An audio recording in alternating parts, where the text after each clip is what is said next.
Ժողովուրդ օրաթերթը գրում է Հայաստանի Հանրապետության աշխատանքի եւ սոցիալական հարցերի նախարար Արսեն Թորոսյանը, ինչպես փոխանցում են կառավարական աղբյուրները, շարունակում է մնալ վարչապետ Նիկոլ Փաշինյանի ամենավստահելի ու անփոխարինելի նախարարներից մեկը։ Թեև նրա առողջապահական կառավարման տարիները վատ հիշողություններ են արթնացնում եւ նրան մի շարք գործիչներ մահվան նախարար են անվանում, ամեն դեպքում Թորոսյանը ԿՊ-ի ակտիվ կերպարներից մեկն է։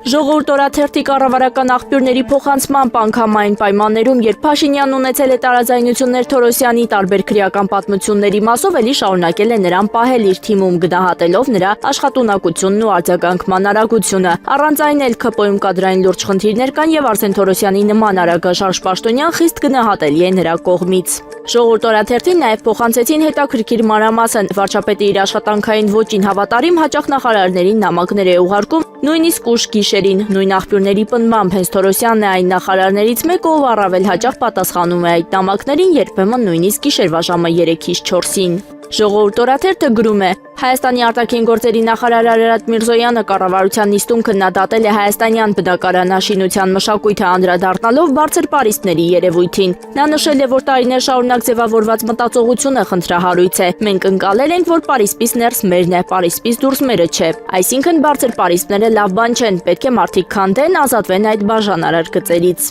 Արմնուրեյեմը կրկին արբանյակային հնարավորություններով ճշտեց, որ Արարատ Միրզոյանն իր գնած առանձնատան պարիսպները չի քանդել, ցանցավանդակների չի վերածել։ Հրապարակ օրաթերթը գրում է. երեկ հայտնել էինք, որ Երևանի տարբեր հասցեներում իրավապահները խուզարկություններ են իրականացնում, թիրախում թաղային հեղինակություններն են, որոնք ծանրակշիռ դերակատարում ունեն իրենց թաղերում, հարց լուծողներ են, այսպես կոչված տասովչիկներ։ Չնայած խուզարկություններն իրականացրել են զենք զինամթերք փնտրելու քրեական վարույթի շրջանակներում, սակայն մեր աղբյուրները հայտնում են, որ իրական նպատակը խառոշիների աչքն ընտրություններից առաջ վախեցնելն է։ Իրավունք թերթը գրում է. իրեն վարչապետի թեկնածու առաջադրած նախկին քաղաքապետ, առավել հայտնի որպես սուպերմամա Հայկ Մարությանը մտերիմների մոտ սկսել է գլուխ գովալ, թե Երևանի ձայները մեկից մեկ իրենն են ու թիմին հանձնարարել է կենտրոնանալ մարզերի վրա։ Երևանում մենք խնդիր չունենք, արխային ըստ տարածված լուրերի այս ու այն կողմ գլուխ է գովում Մարությանը։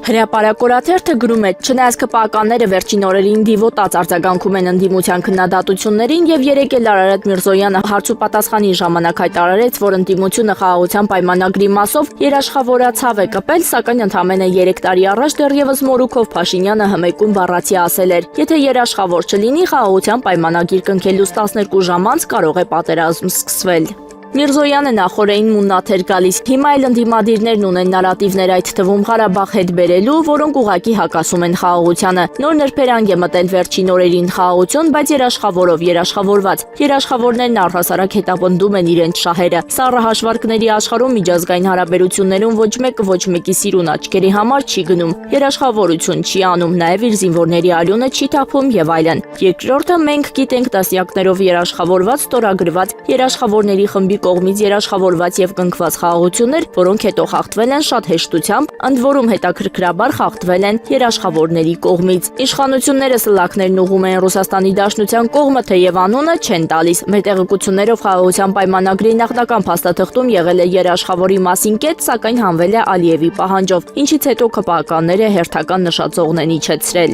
Հրապարակ օրաթերթը գրում է. նախորդին տեղեկություններ տարածվեցին ԵԿՄ նախագահ ԿՊԱ անդամ Սասուն Միքայելյանին եւ ԵԿՄ-ին առնչվող մեղադրանքների մասին։ Դեռ անցած տարեսկզբին մի քաղաքացի, որը ԵԿՄ-ի կազմում ծառայություն է իրականացրել սահմանին, իսկ այժմ Վանաձոր ԿԿՀ-ում կալանքի տակ է, հաղորդում է ներկայացրել, թե իբր Սասուն Միքայելյանի գիտությամբ ԵԿՄ սահման պահողները զինվորի համար նախատեսված ուտելիքը զենք զինամթերքն իջեցրել են պոստերից եւ էժան գնով վաճառել։ Իրավապահներն այդ հաղորդումից մոտ 1-1.5 տարի անց որոշել են կալանքի տակ գտնվող քաղաքացու եւ Միքայելյանի միջև առերեսում անել։ Իրավունք թերթը գրում է. ԿՊԱ-ականների վախը շեֆից օր-օրի սրվում է, ըստ ԿՊԱ աղբյուրների Փաշինյանը երեկ ազգային ժողովում դժգոհ պատգամավորներին հասկացրել է, որ հանկարծ չփորձեն իր մեջքի հետևում խաղեր տան։ Լավ հիշեք Ասլանյանին ու Աղազարյանին Սատանի Մայլենքյան դրբազություն անելուց, Սաղիթ ներկան ու անցյալը տասի պես գիտեմ, ասում են հասկացրել է շեֆը կուսակիցներին։